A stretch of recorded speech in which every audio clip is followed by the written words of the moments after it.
So friends, तो finally बात करते हैं वेनम 3 फिल्म की आई हुई ऑफिशियल अनाउंसमेंट के बारे में, जो कि अनफॉर्चुनेट फिलहाल तो इस फिल्म की रिलीज से नहीं बल्कि इस फिल्म के डायरेक्टर से जुड़ी हुई है, जो कि ज्यादा बड़ी बात है नहीं, लेकिन फिर भी इससे रिलेटेड कई सारी और भी डिटेल्स होती है जिस पर ब्रेक डाउन कर एक्चुअल में बात करनी तो बनती ही है। क्योंकि अगर देखा जाए तो वेनम फिल्म की सीरीज को लेकर जो कुछ भी सोनी पिक्चर्स में चल रहा है, जिसे बेसिकली हम वेनम के पूरे यूनिवर्स का ट्रीटमेंट ही कहेंगे, तो उस पर अगर मैं दिल से हाथ रखकर कहूँ यानी कि ऑनेस्टली, तो first film as a die hard fan मुझे बिल्कुल भी पसंद नहीं आई थी, लेकिन मास ऑडियंस अपीलिंग के हिसाब से वो फिल्म कई लोगों को बहुत ज्यादा पसंद है। और हो भी क्यों ना, जिसमें टॉम हार्डी ने अपनी जान डाल दी थी, जिस कारण से अब टॉम हार्डी वेनम का रोल प्ले करने के लिए ही बने हैं, ये बात तो उससे कंफर्म भी हो जाती है। ऊपर से सोनी वालों ने फैंस को सुनकर जिस तरीके की वेनम की डिजाइनिंग रखी थी, उससे तो फैंस बहुत ही ज्यादा खुश भी हुए थे। और फिर अनाउंस होना कि ये फिल्म आर रेटेड रहेगी, यानी वेनम 1 फिल्म, जिससे पूरी बात ही खत्म हो गई थी। लेकिन फिर क्या पता कि इसके प्रोड्यूसर एविएड ने अपना डिसीजन बदला, जिसके बाद PG-13 की हिस्ट्री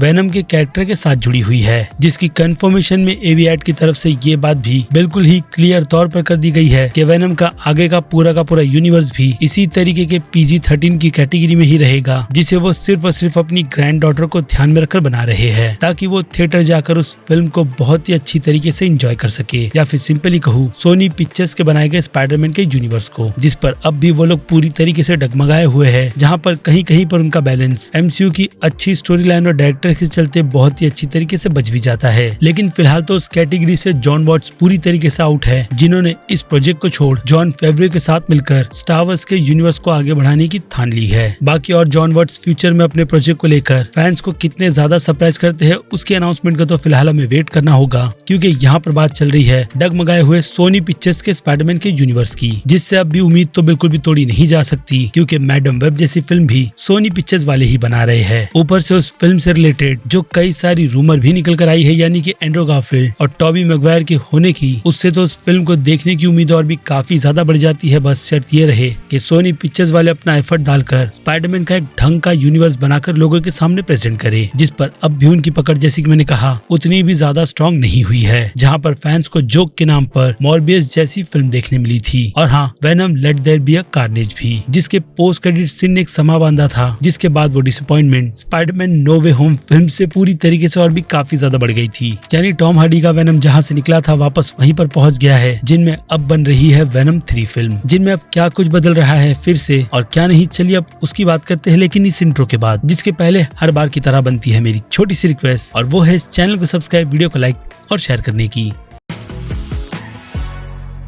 तो फ्रेंड्स, तो इंट्रो के पहले मैंने आपको इतना बड़ा ज्ञान बस यही बताने के लिए दिया है कि वेनम 3 फिल्म को डायरेक्ट कोई और नहीं बल्कि इस फिल्म की शुरुआत करने वाली ओरिजिनल क्रिएटर केली मार्शल कर रही है, जो इसके पहले भी वेनम के यूनिवर्स के साथ जुड़कर 2 फिल्मों की कहानी लिख चुकी है, जिनके बारे में अब अगर आपको ज्यादा बिल्कुल भी नहीं पता है, तो केली ने वेनम फिल्म को बर्बाद कहानी लिखने के अलावा 50 शेड्स के यूनिवर्स को भी शुरू किया था, और हाँ, सेविंग मिस्टर बैंक्स जैसी फिल्म की कहानी लिखकर भी। इसके अलावा क्रूएला जैसी फिल्म की भी कहानी उन्होंने ही लिखी है, जिसके सेकंड पार्ट पर वो काम भी कर रही है या नहीं, उसका फिलहाल तो मुझे कोई भी ज्ञान नहीं। लेकिन अब इतना जो जबरदस्ती का ज्ञान मैंने आपको दिया है, तो उसके बारे में मैं आपको पहले ही बता चुका हूँ कि असल राइटर को सोनी पिक्चर्स वालों ने इस फिल्म को डायरेक्ट करने की जिम्मेदारी दे दी है, जिनके साथ मिलकर टॉम हार्डी ने भी इस फिल्म के सेकंड पार्ट और अब थर्ड पार्ट तक की कहानी लिखी है। यानी राइटर ही खुद अपने विजन को एज ए डायरेक्टर लोगों के सामने रखेंगे, जो कि एक अच्छी बात भी है और कहीं ना कहीं बुरी भी, क्योंकि जैसे कि मैंने कहा, वेनम के यूनिवर्स को लेकर जो राइटिंग डिपार्टमेंट का काम है, वही एक प्रॉपर स्टोरी का जस्टिस नहीं कर पाता, जिसमें बस आए दिन इस फिल्म को लेकर डायरेक्टर्स ही बदलते हैं, जबकि असल प्रॉब्लम इस फिल्म की कहानी है, जो चीज एक्चुअल में फिलहाल तो सोनी पिक्चर्स वालों को बिल्कुल भी समझ नहीं आ रही। इसलिए उन लोगों ने राइटिंग के डिपार्टमेंट की जिम्मेदारी अब भी टॉम हार्डी के साथ साथ केली मार्शल को दे रखी है। बाकी मैं गलत भी हो सकता हूँ, जिसमें वो अपना जादू बिखेरते हुए शायद से इस बार एक अच्छी स्टोरी फैंस को दे दे, लेकिन फिर भी उसके चांसेस हिसाब से बहुत ज्यादा कम है, क्योंकि अगर केली को इस प्रोजेक्ट से हटाया गया तो नो डाउट टॉम हार्डी कहीं ना कहीं अपने इस एडी ब्रेक के रोल को छोड़ सकते हैं, क्योंकि केली उनकी बहुत ही पुरानी और खास दोस्त है, जो शुरुआत से ही टॉम हार्डी के साथ है, जिससे कि नेपोटिज्म की सिचुएशन भी यहाँ पर बनती है। लेकिन जैसे कि मैंने कहा कि हो सकता है कि तीसरे पार्ट में स्टोरी राइटर का विजन और डायरेक्शन पूरी तरीके से मैच करते हुए काफी अच्छी फिल्म डिलीवर कर दे,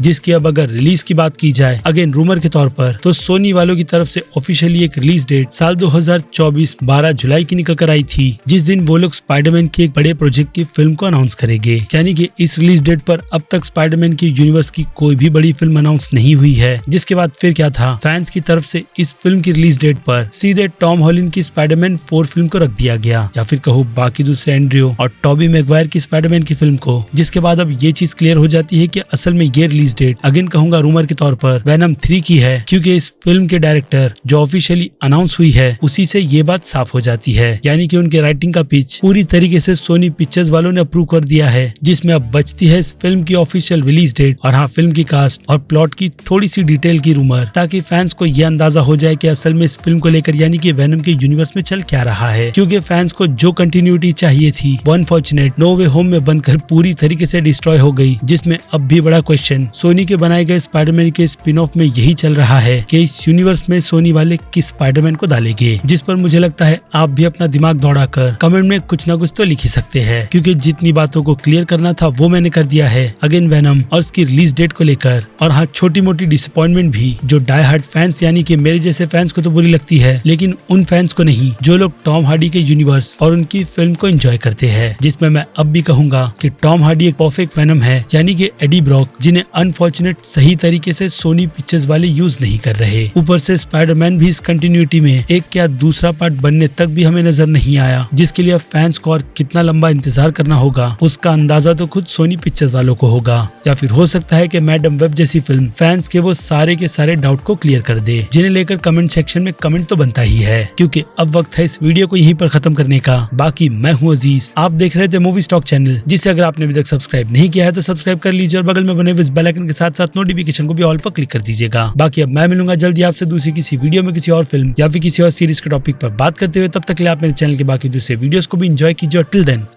बाय।